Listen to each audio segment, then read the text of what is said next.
What up, everybody? Welcome back to the GMC Podclass. I am Chris. This is Rich.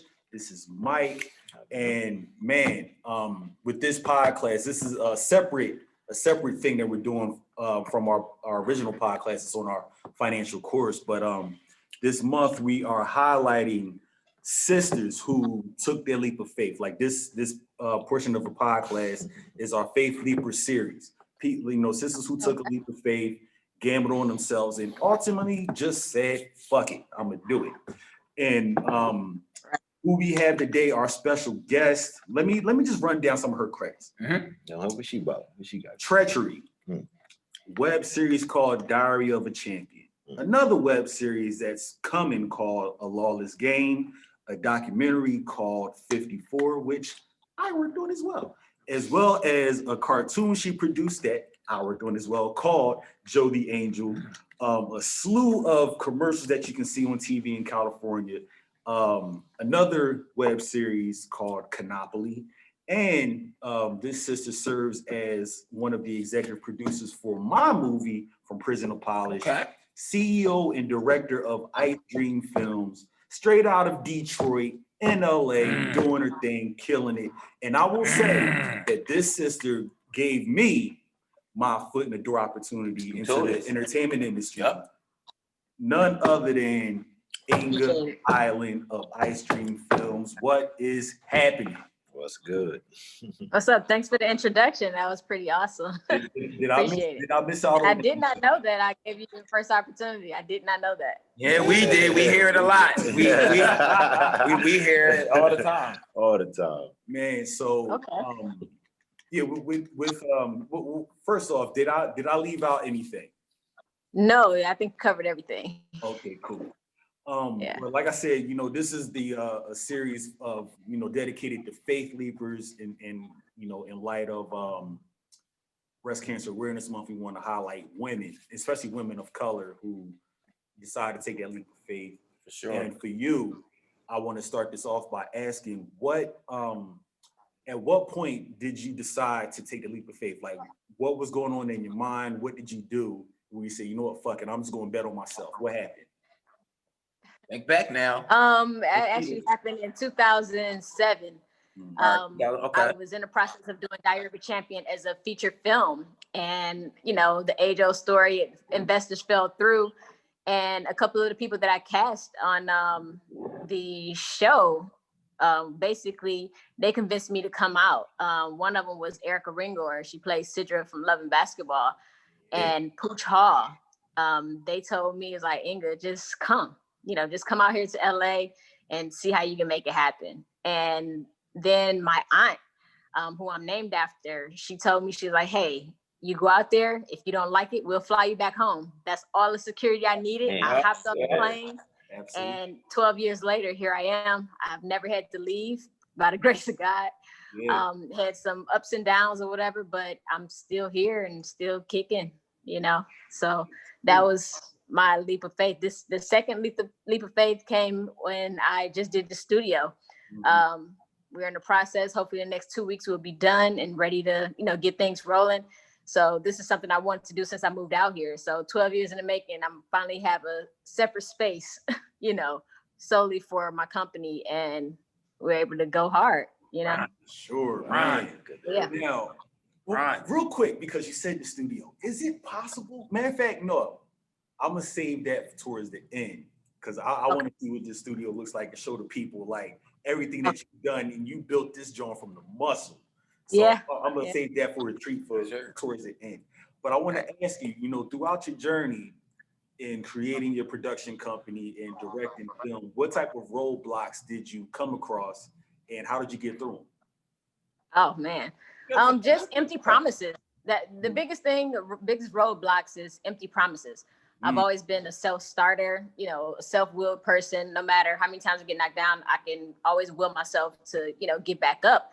But the roadblocks is pretty much, empty promises, me relying on empty promises. And that set me back a lot on different avenues that I tried to take. Whether, I joined the Writers Guild about 5 years ago. And it's been cool, you know, but then I really had to just clamp down and look at myself. I'm like, you know, you keep putting, you know, yourself in somebody else's hands to make it happen the way you want to. And I had to realize, like, you know, stop asking, stop depending on people to make it happen, because the way I started and the way I got in this business was depending on myself, you know, and that was contagious, and it attracted a lot of people to me, you know, on a business level, personal level, or whatever. But then, you know, when I really grasped that concept, you know, depend on yourself to make it happen, a lot of doors opened for me. I went back to my basics. That was my basics. Yeah, that was my basics. I went back to my basics and stopped depending on, you know, everybody out here, because they weren't trying to do what I was trying to do. A lot of people that were in my circle weren't trying to do exactly what I'm trying to do. And, you know, ever since I made that decision in my head, you know, it's been pretty solid from there to be able to have my own back.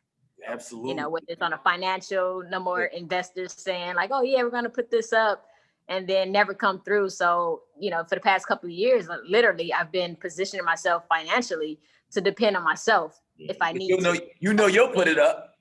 You get what I'm saying? Yeah, exactly. Like, you know, like, you know what I mean? So I had to go back to the basics, pretty much. For sure. Yeah. And I'll tell you, man, like when I met Inga, this was late 2013. I had just moved to LA, and she was on the radio show that I was like a huge fan of, and ultimately ended up working with her.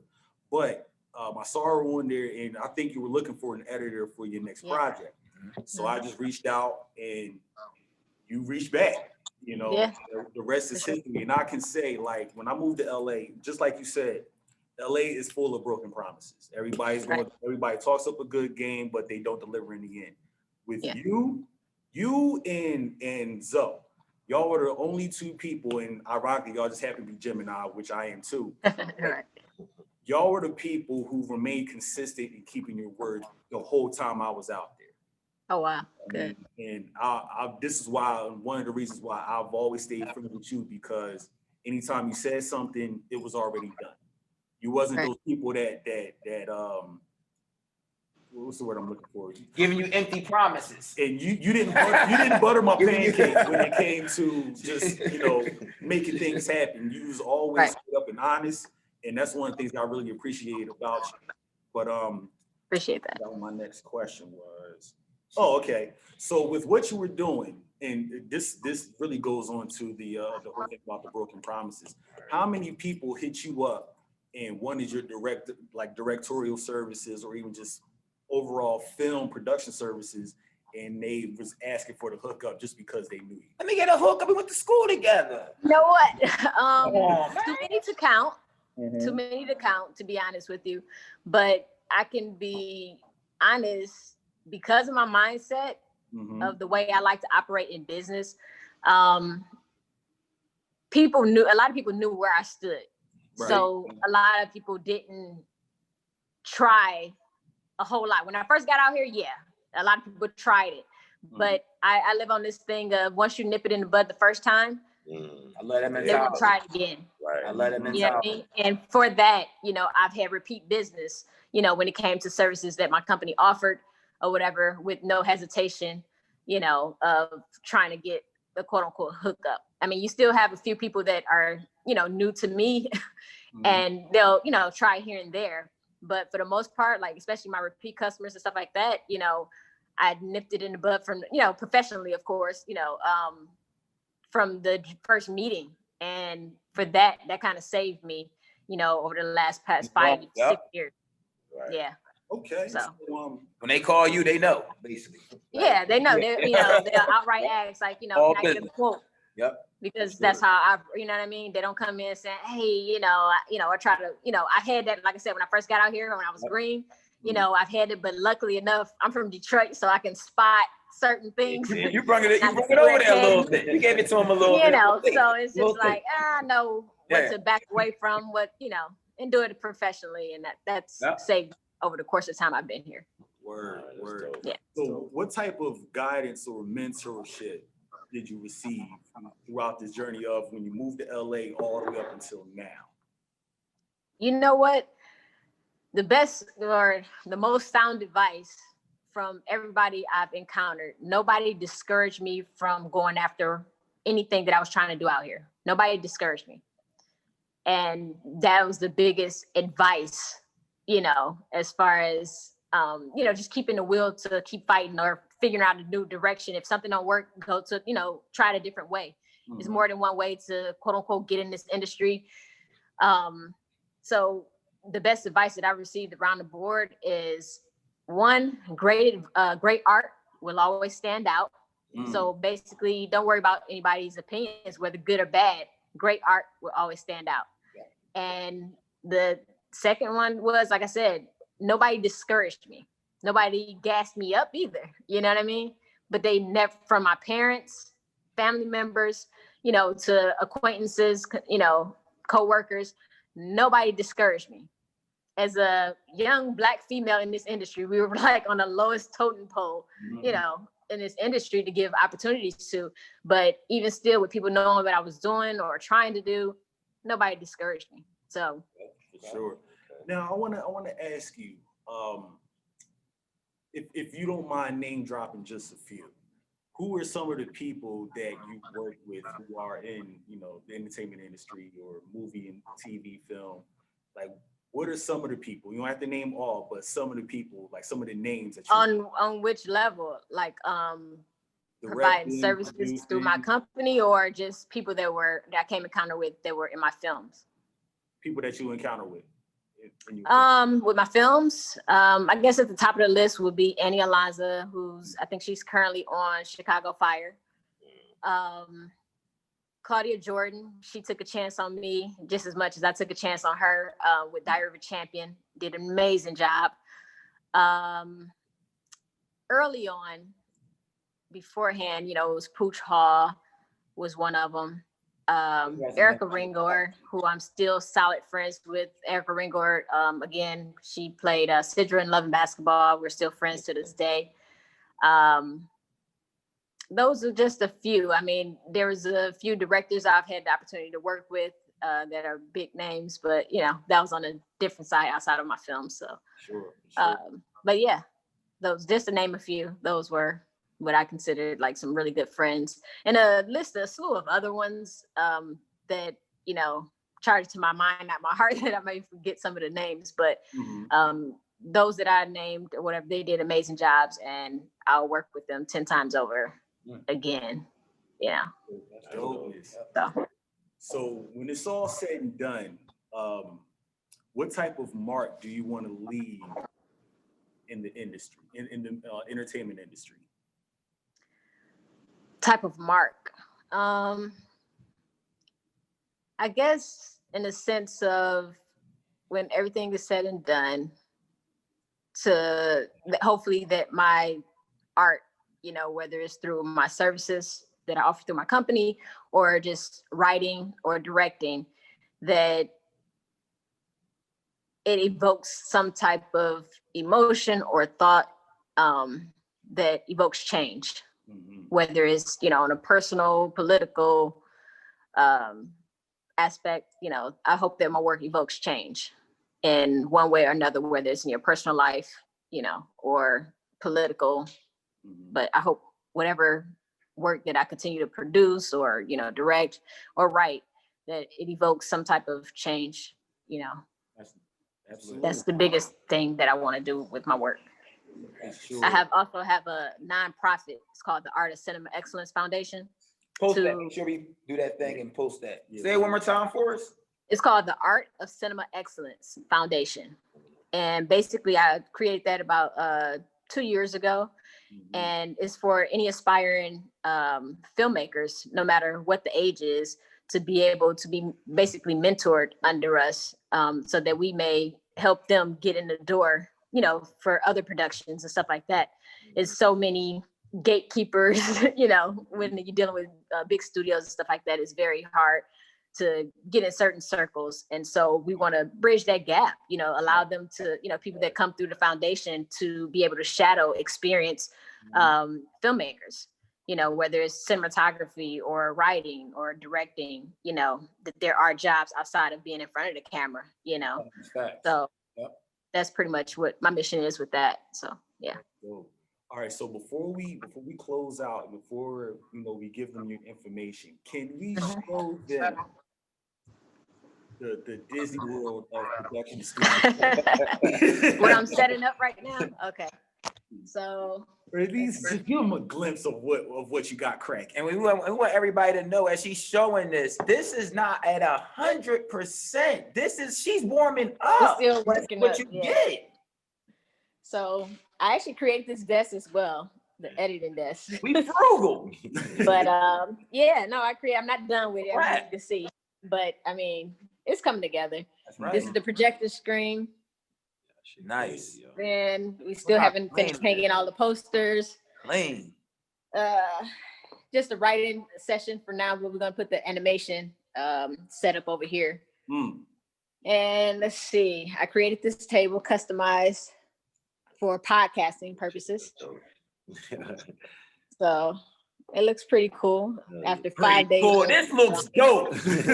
Pretty cool, I guess, to you. I'm what my eyes are seeing. I'm working on this. Wow. This is for the whole C-stands and tripods and stuff. So I'm working on this. I started that last night. Let's see. Over here, I mean, we have the kitchen part, but I created this island by putting 2 wine coolers or beverage coolers on each side. But it turned out pretty good, I think. Definitely. I see the back man over there in the cut. I built this platform. So that I can put, the chairs back here, for editing sessions and stuff like that. Nobody has to sit on top of each other. So that's pretty much where we at. We still got some things we have to rig and, put up as far as backdrops for photography and stuff like that. But explain that table a little bit to let them know. Don't try to find this online. You gotta let them know that's this. Okay, so you want it's customized. I customized it. And so it's just a collage of artists, where they're singing, acting, whatever, that I liked and I put together. Made that picture. And this is all that. Yeah. I tried to find pictures, the big pictures. I tried to find pictures that's not often seen. Of the artists, like for instance with the one of Exhibit and stuff like that. Like you rarely see something like this of Sinbad, so it was just I tried to pull those, and then of course with some familiar stuff as well, like with some of my favorites. Definitely got the classic. I'm sitting right there when I come. Right there, that's my seat. So that set it off. Joe Louis. Yeah, but definitely it turned out really good, better than expected. And we still got to put, the more microphones and all that stuff, equipment up. But everything it turned out pretty good. So I am proud of that. And the best thing that I'm proud of is that I didn't have to ask anybody for a dime. So, the little small part that got me excited is that there's a pad came in. And that's a mouse pad. Right. The mouse pad that came in. The small things that get you excited, right? So, man. So that's the big tour. It was the mouse pad. The mouse pad. So, man, again, I'm very fortunate to be your friends. When I just seeing everything that you've done, you're a true inspiration. And I like that you're doing everything from the muscle, from the mud. Not asking anybody for handouts. You just said, fuck it, I'm gonna do it. You know what I mean? Yeah, I appreciate that. I really appreciate that. With that being said, so all the stuff that you've seen in her studio, if you want to be a part of that, Inga, tell them where they can find you so they can sign up and utilize your studio and all your services. Everything will be available on www.icedreamedfilms.com. We're gonna make sure below. For you guys to reach out. We're on Instagram, Ice Dreamed Films as well. Twitter, I'm not on there as much, but we're gonna work on that. The same hashtag of Ice Dreamed Films. And so let's get it. Yeah, I'm excited to meet new people and start with internships or whatever, so whatever to make it happen. Absolutely, man. Cool. Thank you so much for doing this. Really appreciate this. Hey, what up, family? So if you like to see more content like this, as well as receive more game to get yourself on the road to financial freedom, make sure you go to GMCLUV.com. That's GMCLove.com, and sign up for our financial motivation course and get at least $1,200 back when you invite a friend to the course. Again, that is GMCLUV.com, right here on my shirt. And if you like hoodies like this, make sure you go to GMCLUVmerch.com. That's GMCLovemerch.com. Get yourself a hoodie, sweatshirt, t-shirt. Show some love. This is what it's all about. Group economics. And enjoy the rest of the podcast. On that note, with love, we say peace. Everybody stay blessed. Inga, thank you again. Ice Dream. Thank you for having me. Ice Dream. Go to her website. Send Chris the price. I'm reserving that seat where the Senate office at. That's mine. All right. Send the number. All right. Love, peace, and Inga, thank you once again. All right. Thanks for having me. All right, All right, take it see easy. you.